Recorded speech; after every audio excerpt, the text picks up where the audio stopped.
2024 का चुनाव भारतीय जनता पार्टी और प्रतिपक्ष दोनों ही पक्ष के लिए बहुत महत्वपूर्ण रही। उत्तर प्रदेश, जहां से 80 लोकसभा की सीटें आती हैं, जहां से प्रधानमंत्री स्वयं चुनाव लड़ते हैं, जहां से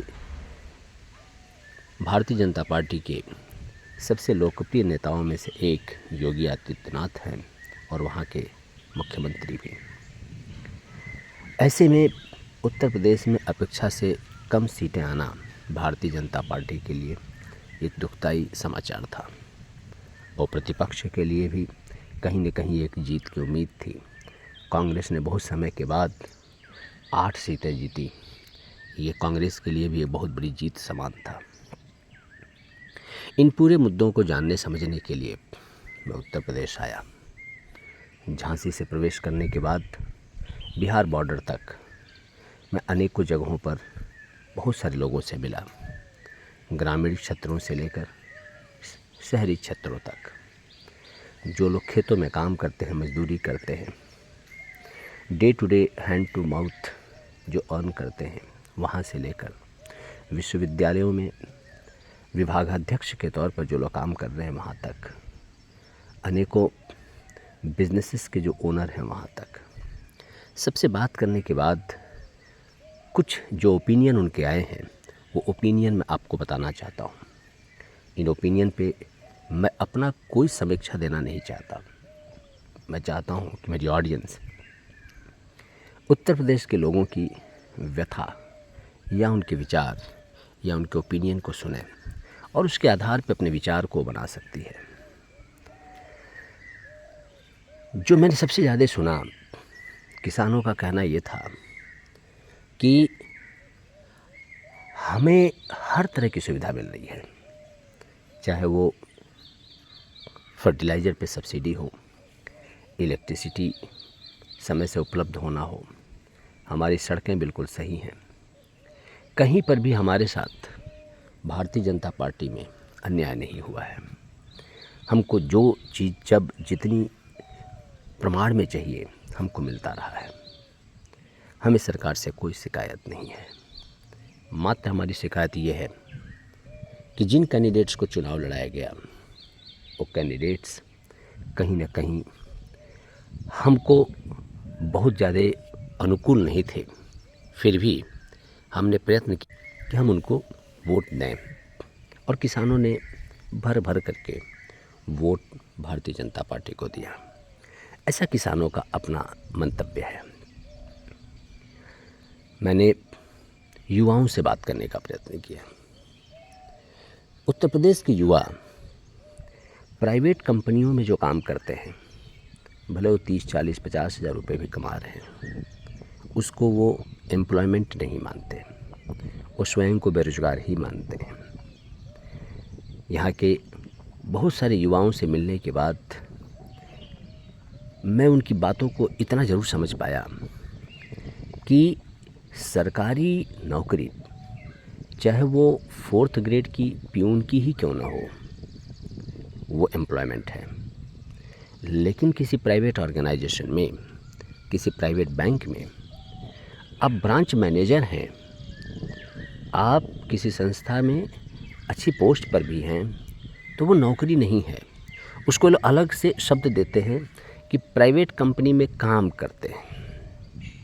उसको ये रिस्पेक्ट की नज़र से यहाँ के युवा नहीं देखते। इनका मानना है कि चूँकि हम पैदा हुए हैं, इसलिए जिस राज्य में हम पैदा हुए उस राज्य सरकार का दायित्व है, धर्म है, कर्तव्य है कि वो हमें सरकारी नौकरी दें। फिर मैं बहुत सारे युवाओं से ऐसे भी मिला जिनसे मैंने पूछा कि भाई सरकारी नौकरी लोगों को क्यों करनी है।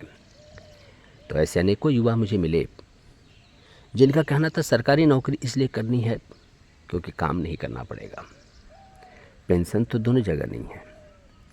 पहले सरकारी नौकरी के पीछे लोग इसलिए भागते थे क्योंकि वहाँ पर पेंशन था, लेकिन अभी पेंशन नहीं है।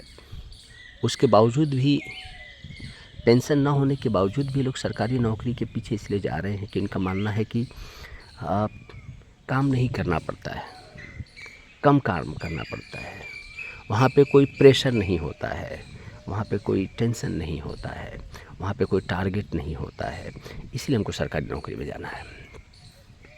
एक तीसरा युवा वर्ग भी मुझे मिला जो बहुत खुश था कि जिनको सरकारी नौकरी मिली है, योगी आदित्यनाथ के आने के बाद वो बहुत परेशान हैं। हमने जानने की कोशिश की कि उनकी परेशानी का कारण क्या है। उनका कहना है कि पहले हफ्ते में 2 दिन या 3 दिन लोग नौकरी के लिए जाते थे, 2 घंटे 3 घंटे काम करने के बाद वापस आ जाते थे। लेकिन गत कुछ समय से योगी आदित्यनाथ की सरकार बनने के बाद परिस्थितियां बदल गई हैं। अधिकतर गवर्नमेंट इंस्टीट्यूशंस में बायोमेट्रिक अटेंडेंस आ गया है, समय से पहुंचना पड़ता है, समय से लौटना पड़ता है। एक युवा ने मुझे ये बताया कि अगर हम 1 मिनट भी लेट पहुंच गए या 1 मिनट हम जल्दी निकल गए तो हमारा हाफ डे लग जाता है, कई बार फुल डे की एब्सेंट लग जाती है। ये अन्याय है युवाओं के साथ। हम अपना जीवन नहीं जी सकते, हम स्वतंत्रता की सांस नहीं ले सकते। ये सरकार जो है मानव विरोधी है, अमानवीय है। ये सुनने के बाद तो मुझे समझ में नहीं आया कि मैं मुस्कुराऊं, दुखी हूं, खुश हूं, या उसके ऊपर मुझे दया भाव की दृष्टि उत्पन्न हो। मुझे कुछ समझ में नहीं आया। मैं ये बात भी मेरी ऑडियंस के ऊपर छोड़ता हूँ कि वो इसको कैसे समझते हैं। मैं कुछ बिजनेसमैन से मिला जिनकी अपनी खुद की दुकानें हैं, मैन्युफैक्चरिंग, छोटी मोटी प्लांट्स हैं और अच्छा खासा टर्नओवर कर लेते हैं उत्तर प्रदेश के ग्रामीण इलाकों के ध्यान में रखते हुए। मैंने उनसे पूछा कि आपका क्या मानना है। बोले हमारा मानना ये है कि टैक्स हम दे रहे हैं और सुविधाएं वो लोग उठा रहे हैं जो कुछ नहीं कर रहे। हम यहाँ पे 15-15, 16-16 घंटे कार्य करते हैं और हम टैक्स देते हैं। जो लोग दिन भर घर पे बैठे हुए हैं, कुछ नहीं कर रहे हैं, हम उनके पीछे दौड़ते रहते हैं कि आइए हमारे साथ जुड़िए, काम करिए, हम आपको सैलरी देना चाहते हैं, हम आपको ग्रोथ देना चाहते हैं। उनको काम नहीं करना क्योंकि सरकार उनको मुफ्त में सब दे रही है, उनको काम ही नहीं करना। तो आखिर हम ग्रोथ कैसे करेंगे जब हमारे पास मैन पावर नहीं होगा? हम काम ही नहीं लोगों से ले पाएंगे तो हमारी अपनी डेवलपमेंट कैसे होगा? बिजनेसमैन की समस्या सुनने के बाद मुझे समझ में नहीं आया कि बेरोजगारी का एक्चुअल मीनिंग क्या है। यहाँ के अधिकतर लोग जिनके पास अपने खुद के चाहे एग्रीकल्चर ओरिएंटेड बिजनेस हैं, चाहे वो रिटेल में हैं, चाहे सप्लाई चेन में हैं, चाहे मैन्युफैक्चरिंग में हैं, चाहे फूड प्रोसेसिंग में हैं, सबका एक कॉमन ओपिनियन है कि आदमी नहीं है, लोग काम करने वाले नहीं हैं, काम करने के लिए कोई तैयार नहीं है क्योंकि सबको पर्याप्त भोजन मिल जाता है। सभी लोग अपने अपने जीवन में इतने खुश हैं कि किसी को कोई काम ही नहीं करना है। मैं उत्तर प्रदेश में घूमते घूमते कुछ बहुत ही प्रबुद्ध लोगों से मिला जिनकी उम्र 50-60 से ऊपर और 80 से नीचे है, जिन्होंने हर तरह की सरकारें देखी हैं। उत्तर प्रदेश में गुंडा राज से लेकर और हर तरह के राज अपनी आँखों से देखे हैं। मैंने सोचा इनके पास अनुभव है, इन्होंने दुनिया ज़्यादा नज़दीक से देखी है, तो शायद इनका ओपिनियन कुछ अलग होगा। जब उनसे मैं मिला तो उसमें से कुछ अनुभवी लोग जो पहले बड़ी संस्थाओं में बड़ी पोस्ट पर काम कर चुके हैं और तुरंत पालथी मार करके बैठ जाते हैं, जैसे लगा है कि अब इनके अंदर जो है व्यास मुनि प्रकट होने वाले हैं और इन्होंने अपना ओपिनियन देना शुरू किया। ये योगिया और मुदिया दोनों को घमंड हो गया था। योगी जी जब से आए हैं 7 साल हो गए, एक सरकारी नौकरी तक नहीं दी है। ये हमारे राज्य के लिए दुर्दशा है। योगी जी सरकारी नौकरियों को ख़त्म कर रहे हैं। और मुदिया की बात मत करिए, मुदिया खुद ही अपने आप को भगवान का अवतार बोल रहा है। मोदी ये समझ रहा है कि वो भगवान का अवतार, अरे वो राम को लाए हैं, ये गलत है। राम पहले से ही हैं, आपने सिर्फ मंदिर बनवाया है, ये पंक्ति ही गलत है। हम मोदी के इस अहंकार को तोड़ना चाहते थे। राम को मोदी नहीं लाए हैं, राम पहले से ही हैं। हमने मोदी के अंदर अहंकार देखा, हमने उस अहंकार को तोड़ा है। मैंने कहा कि और ये अहंकार क्या है? बोले कि अहंकार ये इनको कि जिस भाषण, देखिए हर भाषण में ये एक ही चीज़ बोल रहे थे, मोदी की गारंटी, मोदी करेगा, मोदी 7 पीढ़ियों तक के इनके करप्शंस को ढूंढ निकालेगा, इनको जेल भेजेगा। ये मोदी का अहंकार है। हमने इस अहंकार को चकनाचूर कर दिया। कुछ वयोवृद्ध लोगों का ये भी कहना था कि हमारा समाज, उत्तर प्रदेश का समाज, हमेशा से ही विकास के विरुद्ध रहा है। हमको ऐसे लोग कभी पचते नहीं हैं जो हमारा विकास करना चाहते हो। हमको ऐसे लोग बिल्कुल अच्छे नहीं लगते जो लोग हमारे जीवन में कुछ अच्छा करना चाहते हो। और हमारी सबसे बड़ी तासीर ये है उत्तर प्रदेश के लोगों की कि जो व्यक्ति हमें सबसे ज़्यादा मदद करना चाहता है, जिस व्यक्ति ने हमें सबसे ज़्यादा उंगली पकड़ करके आगे बढ़ाने की कोशिश की, हम सबसे पहले उसी की टांग खींच के उसको गिराना पसंद करते हैं। ये हमारी तासीर है। इसीलिए जो भी व्यक्ति उत्तर प्रदेश को आगे ले जाने की कोशिश करेगा, हम उसको गिरा देंगे। ये हमारी तासीर है, अभी की नहीं, पहले से, वर्षों से, सदियों से। एक महोदय जो एक इंडस्ट्री के बहुत ऊंची पोस्ट पे रह चुके हैं, उनका तो यहाँ तक कहना था कि उत्तर प्रदेश में विकास करना ही योगी और मोदी की सबसे बड़ी भूल है, क्योंकि यहाँ के लोगों को विकसित समाज, विकसित राज्य डाइजेस्ट ही नहीं होता है। ये तुरंत बेचैन हो जाते हैं। इनको ऐसा लगता है कि ये क्या हो रहा है, हमारे साथ गलत हो रहा है।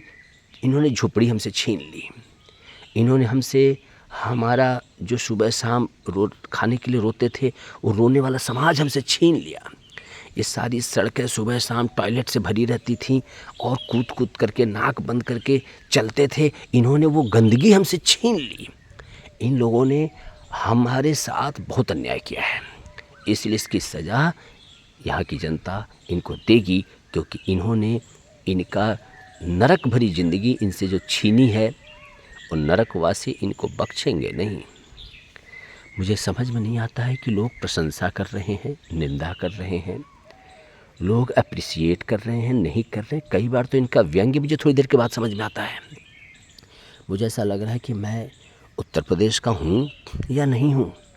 एक बार तो मुझे ये भी समझ में नहीं आया कि मैं कहीं किसी दूसरी दुनिया में तो नहीं आ गया, क्योंकि जब मैं इसके बाद वाली बात सुनी, तब से तो मैं अभी तक एक ऐसी अवस्था में हूँ कि मुझे भी कहीं से काउंसलिंग चाहिए।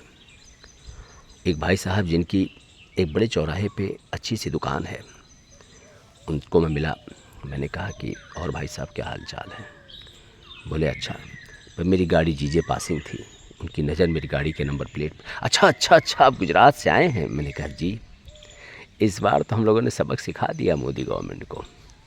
मैंने कहा कि और क्या सबक सिखाया आपने? बोले कि ये सड़कें पहले टूटी फूटी हुआ करती थी, सिंगल लेन होती थी, तो 2 किलोमीटर 5 किलोमीटर चलते चलते लोग थक जाते थे, तो दुकानों पे रुकते थे, चाय नाश्ता करते थे, पानी पीते थे। अब सपाट रोड है, एक बार गाड़ी पे बैठे 50 किलोमीटर 40 किलोमीटर सटाक से आप आधे घंटे पौने घंटे में पहुंच जाते हैं, कोई कहीं रुकता ही नहीं है। हमारे चौराहों पर जो पहले भीड़ हुआ करती थी चाय नाश्ते की दुकानों पे, वो कम हो गई है, हमारा बिज़नेस कम होने लगा है। वो भाई साहब अभी सड़कों को जिम्मेदार बता ही रहे थे बिज़नेस के लिए, तब तक एक दूसरे भाई उसी दुकान में जो बैठे थे, उन्होंने इससे आगे की जो बात कही, वो अभी तक मेरे सर के बाल खड़े हैं। सुनने के बाद उन्होंने कहा अरे ये सड़कें नहीं बनाई हैं, ये जी का जंजाल बनाया है। ये जो सपाट जो सड़कें बनी हैं और ये जो चिकनी बिल्कुल सड़कें बना दी हैं, इसके नाते इस देश के युवा इतनी तेज़ मोटरसाइकिल चलाते हैं कि एक्सीडेंट होता है। और पहले तो सिर्फ गिरते थे तो छोटी मोटी खरोच लगती थी, छिलता था, टांग हाथ टूटता था, अब तो सीधे ही यमराज के घर पहुंच जाते हैं। ये सड़कें नहीं हैं, ये हमारे समाज के युवाओं के मृत्यु का कारण है। उनको मार डालने का ये पूरा षड्यंत्र है। मैं तो समझ ही नहीं पाया कि इसके सामने मैं प्रत्युत्तर क्या दूं। एक समय था कॉलेज के ज़माने में, मैं वाद विवाद प्रतियोगिता डिबेट में अपने आप को बड़ा अव्वल मानता था। मैं खूब डिबेट में भाग लेता था। पर जैसे महाभारत में अर्जुन का घमंड टूटा, भगवान कृष्ण के स्वर्गवास के बाद जब गोपियों को लेने गए और वहाँ पर उनका भीलों से युद्ध हो गया, इसी तरह से लव कुश कांड में भगवान राम और उनकी सेना का घमंड टूटा। उसी तरह से मेरा भी कहीं न कहीं वाद विवाद तर्क बातों में जो मुझे कई बार ऐसा लगता था कि मैं किसी भी प्रश्न पे जिरह तो कर ही सकता हूँ छोटा मोटा, लेकिन इस बार उत्तर प्रदेश यात्रा में मेरा भी घमंड टूटा है। मोदी जी का घमंड टूटा या नहीं टूटा ये मुझे मालूम नहीं, योगी जी का घमंड टूटा या नहीं टूटा मुझे मालूम नहीं, उनको घमंड था या नहीं था ये भी मुझे पता नहीं, लेकिन मुझे घमंड ज़रूर था। और मेरा घमंड इस बार उत्तर प्रदेश के लोगों ने तोड़ दिया। अब मैं निशब्द हूँ, मेरे पास शब्द नहीं, मैं अवाक हूँ, मैं बोल नहीं सकता। मुझे समझ नहीं आ रहा है कि यहाँ के इन महापुरुषों के लिए मैं क्या कहूँ। इसीलिए मैं अपनी सारी बात मैं अपने श्रोताओं के ऊपर छोड़ता हूँ। आप अपना ओपिनियन यहाँ नीचे लिख सकते हैं, आप अपनी बातें नीचे बता सकते हैं। धन्यवाद।